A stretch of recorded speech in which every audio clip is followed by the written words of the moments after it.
마태복음 6장 25절부터 30절까지의 말씀입니다.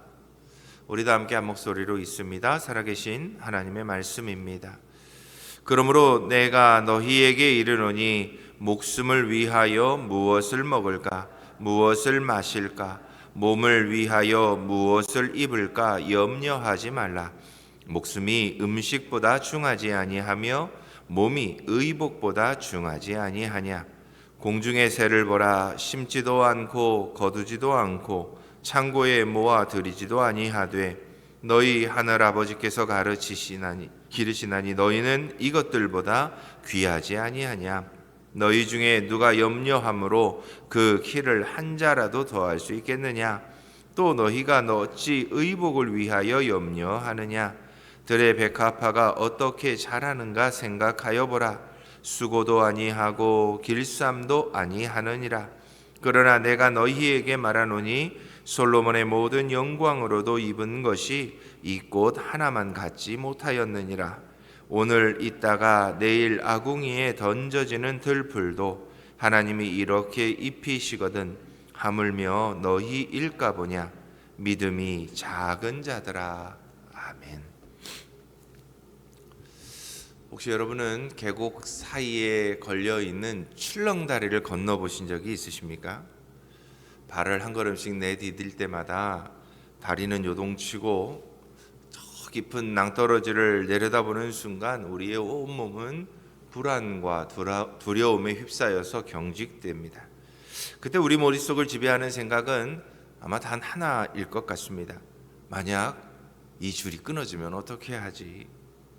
분명히 다리는 튼튼한 쇠사슬로 잘 고정되어 있고 방금 전까지도 수많은 사람들이 무사히 건너갔음에도 불구하고 이미 흔들리는 그 다리 위에서 두려움에 빠진 우리는 추락의 공포에 사로잡혀 살게 됩니다. 우리 인생이라는 다리도 이와 비슷한 것 같습니다. 겉으로는 평온한 표정으로 예배의 자리에 우리는 앉아 있지만 늘 우리 마음의 밑바닥에는 끊임없이 두려움과 염려라고 하는 그 불안한 흔들림이 우리의 삶에 다가오기 때문입니다.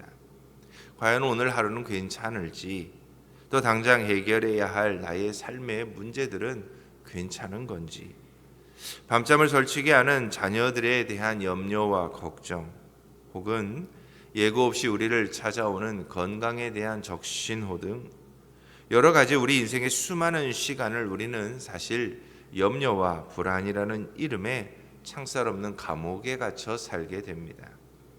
이렇게 하나님의 신실한 약속보다 내 발밑에 흔들리는 출렁다리와 같은 우리의 그 불안과 두려움에 몰입해서 살다 보면 우리는 어느새 하나님이 우리에게 주신 평안도 잃어버리고 늘 불안한 가운데 주님을 바라보지 못한 채 우리의 인생은 이리저리 방황하게 됩니다.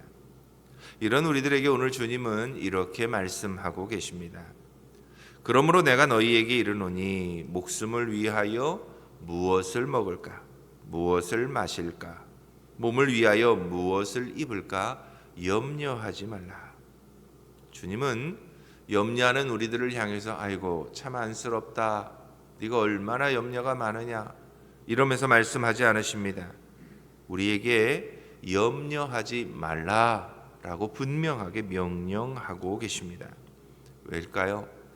왜 하나님은 우리에게 단호하게 염려하지 말라고 명령하실까요? 그것은 염려가 우리의 영혼의 토대를 근본적으로 무너뜨리기 때문입니다. 예수님이 말씀하신 이 염려라고 하는 한국말로 번역된 이 헬라어의 원문은 메림나오라고 하는 단어입니다. 이 단어는 나뉘다라고 하는 뜻의 메리조라고 하는 단어에서 나온 단어로 염려란 마음이 여러 갈래로 찢어지고 나뉘어진 상태를 말하고 있습니다. 우리는 하나님을 믿는다고 고백합니다. 그러나 현실의 파도가 덮치면 우리 마음은 마치 지진이 난 땅처럼 두 갈래로 쫙 갈라집니다. 한쪽 마음은 하나님을 신뢰하려고 하지만 다른 쪽 마음은 그래도 내 생존은 내 스스로의 책임이라고 말하며 세상의 계산기를 두드리고 그 가운데 불안과 염려로 살아가게 됩니다. 이렇게 하나님과 세상 사이에서 우리의 마음이 분열되는 것, 그 틈새로 불안이라고 하는 차가운 어둠이 밀고 들어오는 것, 이것이 성경이 말하고 있는 메림나오입니다. 마음이 나뉘면 우리의 영적인 시선이 흐려집니다. 시선이 흐려지면 우리는 하나님이 아닌 우리를 둘러싸고 있는 현실의 문제에만 압도당하게 됩니다. 주님은 이렇게 분열된 우리 마음을 다시 하나로 모으기 위해서 아주 명쾌하고 위대한 가치의 논리를 이어서 말씀하십니다. 주님은 이렇게 말씀하십니다. 목숨이 음식보다 중하지 아니하며 몸이 의복보다 중하지 아니하냐. 이 말씀을 깊이 묵상해 보면 그 원 의미는 이렇습니다. 본질과 비본질이 있다는 것입니다. 하나님이 이미 우리에게 가장 고귀하고 거대한 선물인 생명을 값없이 주셨습니다. 우리의 그 정교한 몸을 친히 설계하셨고 당신의 손길로 빚으셨습니다. 그렇다면 논리적으로 생각할 때 가장 중요하고 큰 것인 본질인 생명을 창조하신 그분께서 생명을 유지하는 데 필요한 작은 부분인 음식과 옷을 외면하시겠냐는 것입니다. 알맹이를 주신 창조주께서는 당연히 그 껍데기까지도 책임지지 않겠냐는 것입니다. 우리가 염려에 빠지는 가장 결정적인 이유는 사실 우리의 상황이 나빠졌기 때문이 아닙니다. 생명을 주신 그 분이 우리의 생존까지도 책임지시는 분이라는 사실을 잊기 때문입니다. 내게 생명을 주신 하나님이 나의 유일한 공급자이심을 잊어버리는 순간 우리는 그 생명을 내 힘으로 지탱해야 한다는 아주 그 무거운 강박관념에 사로잡히게 됩니다. 결국 염려는 하나님이 내 필요를 모르시거나 채워줄 능력이 없으실 것이라고 단정짓는 우리의 무의식적인 불신앙이라고 말할 수 있습니다. 사랑하는 새길교회 성도 여러분, 우리의 마음은 지금 어떻습니까? 생명의 주인이신 하나님을 믿으면서도 정작 살아가는 방식은 고아처럼 내 어깨에 모든 내 인생의 짐을 짊어지고 있지는 않습니까? 기억하십시오. 염려는 환경의 문제가 아닙니다. 하나님과의 관계의 문제입니다. 하나님이 나의 전능한 아버지로 믿어지면 찢어졌던 우리의 마음은 비로소 하나로 합쳐질 수 있습니다. 한 마음이 된다는 것은 더 이상 우리 인생의 불안과 두려움이 우리를 지배하지 못하게 된다는 것을 말합니다. 그때 우리는 불안의 파도를 넘어서 세상이 줄 수 없는 하나님이 주시는 평안의 항구에 안전하게 닻을 내리는 인생이 될 수 있습니다. 이처럼 염려가 마음을 나누는 영적 질병이라는 것을 가르쳐 주신 주님께서는 이제 분열된 우리의 시선을 나의 결핍에서 하나님의 일하심으로 돌리라고 말씀하십니다. 그 첫 번째 시선과 교제가 바로 공중의 새입니다. 26절 말씀입니다. 함께 읽어볼까요? 26절입니다. 공중의 새를 보라, 심지도 않고 거두지도 않고 창고에 모아 들이지도 아니하되 너희 하늘 아버지께서 기르시나니. 그렇습니다. 당시 농경 사회에서 심고 거두고 창고에 모으는 일은 생존을 결정짓는 처절하고도 필수적인 노동이었습니다. 그것이 없으면 곧 죽음을 의미하는 시대였습니다. 그런데 주님은 생산시설도 없고 저장시설도 전혀 없는 공중의 새를 지목하여 말씀하십니다. 새는 내일 먹을 벌레를 미리 잡아서 저축해 두는 법이 없습니다. 즉 자신의 생존에 대한 통제권이 전혀 없다는 뜻입니다. 그런데도 보십시오. 새가 굶어 죽을까 봐 밤잠을 설쳐가며 내일을 염려하며 살아갑니까? 그렇지 않습니다. 새가 평안할 수 있는 이유는 뭘까요? 새의 능력이 탁월해서가 아닙니다. 공급자이신 하나님이 신실하신 분이시기 때문입니다. 우리는 종종 하나님보다 공급의 수단, 우리의 눈에 보이는 것들을 더 의지하고자 합니다. 그래서 그 수단이 흔들리면 마치 그 모든 것의 근원이신 하나님마저 사라진 것처럼 절망하고 염려라고 하는 늪에 빠져 허우적댑니다. 그러나 주님은 분명하게 말씀하십니다. 너희는 이것들보다 더 귀하지 아니하냐. 여기에는 우리가 가지고 있는 분명한 우리의 신분에 대한 확증이 있습니다. 새는 하나님을 창조주로 압니다. 그러나 우리는 그 창조주를 우리의 아버지라고 부릅니다. 이름 없는 미물도 책임지시는 창조주 하나님이 당신의 아들을 핏값으로 내어주어 사신 자녀인 우리들을 과연 굶기시겠습니까? 공급의 통로라고 생각했던 직장이나 환경은 때로 여러 가지 상황에 따라서 막힐 수도 있고 바뀔 수도 있고 사라질 수도 있습니다. 그러나 그 모든 공급의 근원이신 하나님은 사라지지 않습니다. 샘 늘 마르지 않는 샘과 같기 때문입니다. 그러므로 공중의 새를 보며 우리가 배워야 할 것은 막연한 낙천주의가 아닙니다. 내 생존의 모든 주권이 내 손이 아닌 하나님의 손에 있다고 하는 단호한 신뢰와 확신입니다. 공중의 새를 통해 공급의 주체가 누구인지 확인한다면 이제 주님은 하나님을 아버지로 모신 자들이 여전히 염려에 매여 사는 것이 얼마나 비논리적이고 무의미한 에너지 낭비인지를 이렇게 지적하고 있습니다. 27절입니다. 너희 중에 누가 염려함으로 그 키를 한 자라도 더 할 수 있겠느냐. 여기서 키는 신체적인 성장을 말할 수도 있고 인생의 수명을 말할 수도 있습니다. 그러나 어느 쪽이든 결론은 단 하나입니다. 염려는 우리가 경험하고 있는 실제적인 상황을 바꿀 힘이 단 1%도 없다는 사실입니다. 우리가 밤을 지새우며 걱정한다고 해서 내일 올 비가 멈추지 않습니다. 우리가 밤을 새워 염려하고 근심한다고 해서 내일 우리의 통장의 잔고 또한 늘어나는 것도 아닙니다.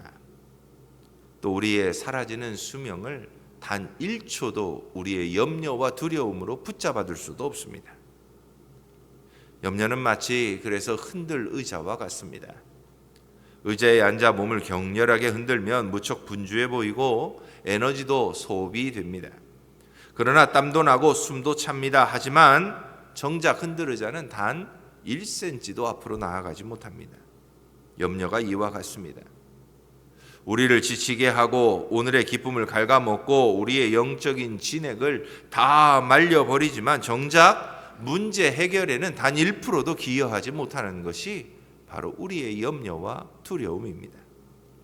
오히려 염려는 미래의 고통을 미리 당겨와서 오늘의 은혜를 파괴하는 강도일 뿐입니다. 주님은 이 무익한 감정의 노동을 당장에 멈추라고 말씀하고 계십니다.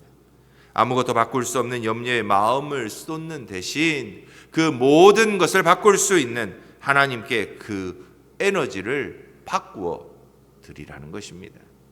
그 방법은 오직 하나입니다. 기도입니다. 우리가 하고 있는 그 염려의 자리에, 그 불안의 자리에 기도가 들어간다면 비로소 우리는 제자리 걸음만 하고 있던 흔들 의자에서 벗어나 목적지를 향해 힘차게 걸어갈 수 있는 믿음의 발걸음을 시작할 수 있습니다. 우리의 무한한 공급자이신 하나님을 신뢰하십시오.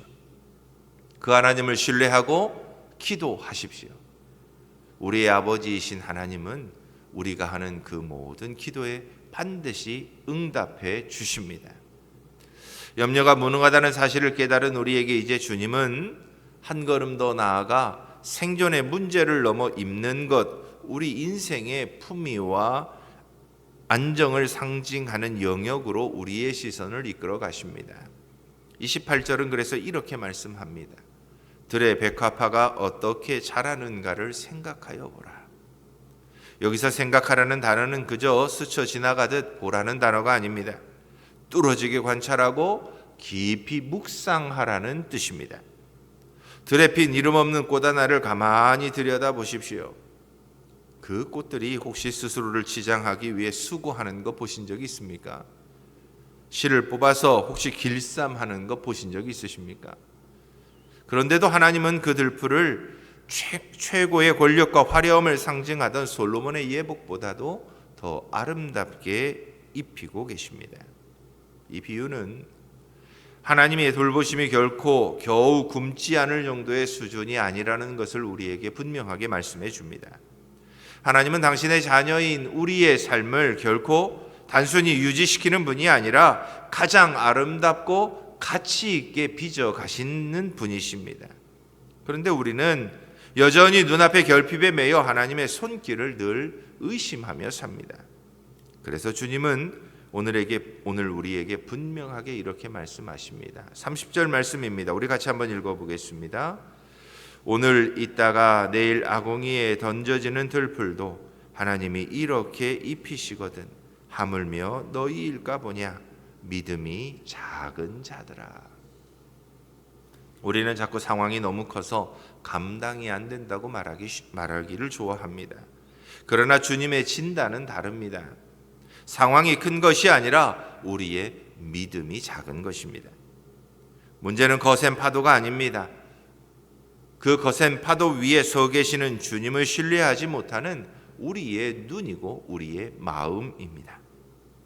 아침에 비었다 저녁이면 아궁이에 땔감이 될 수밖에 없는 들풀조차도 정성껏 입히시는 그 하나님이 영원한 생명을 주신 당신의 자녀들을 외면할 수도 있다는 우리의 작은 믿음이 문제인 것입니다. 사랑하는 성도 여러분, 언제나 우리의 삶의 자리에서 하물며 말씀하시는 하나님을 기억하십시오. 들의 백합화를 보며 깨달으십시오. 하나님은 나의 기초적인 필요를 채우실 뿐만이 아니라 내 삶 전체를 가장 영화롭게 장식하실 수 있는 능력의 하나님이신 것을 신뢰하십시오. 이제 상황을 묵상하며 두려워하던 습관을 버리십시오. 이름 없는 들풀조차 보석처럼 입히시는 하나님의 그 압도적인 신실함을 깊이 묵상해 보십시오. 그 신뢰 안에서만 우리는 비로소 염려의 옷을 벗고 은혜의 예복을 입을 수 있습니다. 사랑하는 새길교회 성도 여러분, 우리가 이토록 집요한 염려의 중력을 이겨낼 수 있는 가장 확실한 근거를 성경은 우리에게 말해줍니다. 그건 나의 의지나 긍정적인 사고가 아닙니다. 바로 우리가 바라보고 있는 십자가입니다. 사도 바울은 로마서 8장 32절에서 그래서 우리에게 이렇게 분명하게 선포해 줍니다. 자기 아들을 아끼지 아니하시고 우리 모든 사람을 위하여 내주신 이가 어찌 그 아들과 함께 모든 것을 우리에게 주시지 아니하겠느냐. 아들을 주신 그 하나님이 어찌 그 모든 것을 우리에게 주시지 아니하겠느냐. 하나님은 우리의 먹을 것과 입을 것보다 비교할 수도 없이 귀한 당신의 독생자 예수 그리스도를 우리에게 이미 전부로 내어주셨습니다. 가장 귀한 생명을 내어주신 그분이 그 생명을 유지하는 데 필요한 작은 조각들을 외면하시겠습니까?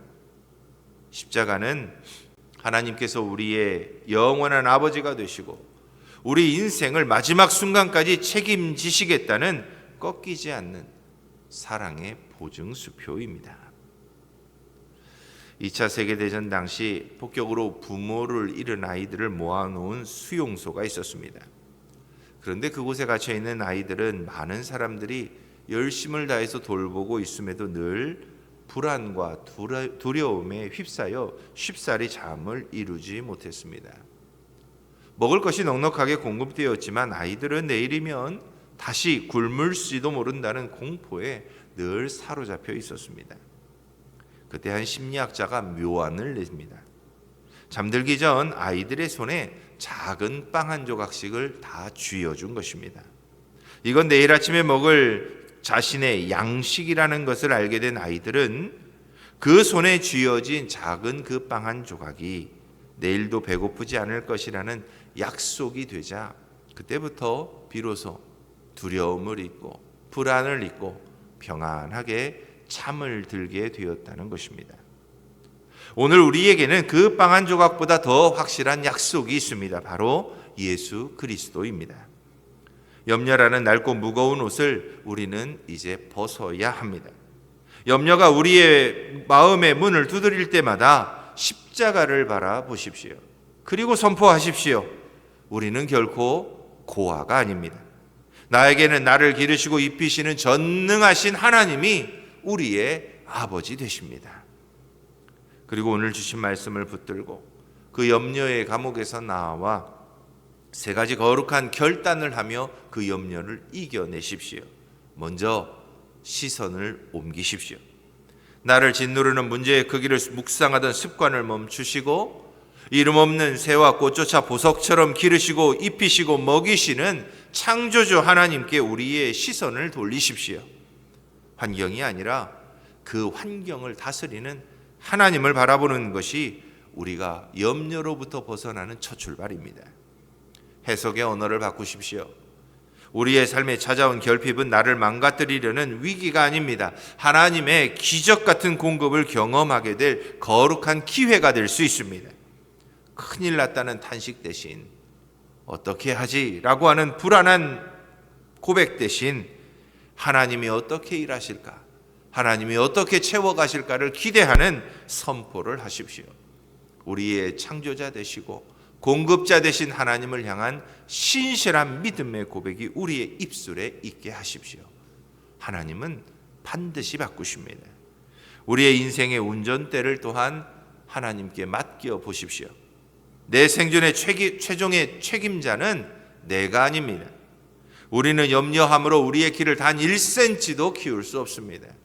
우리는 염려와 불안으로 내가 하고 있는 모든 문제를 단 1%도 해결할 수 없습니다. 내가 쥐고자 했던 헛된 통제권을 내려놓으십시오.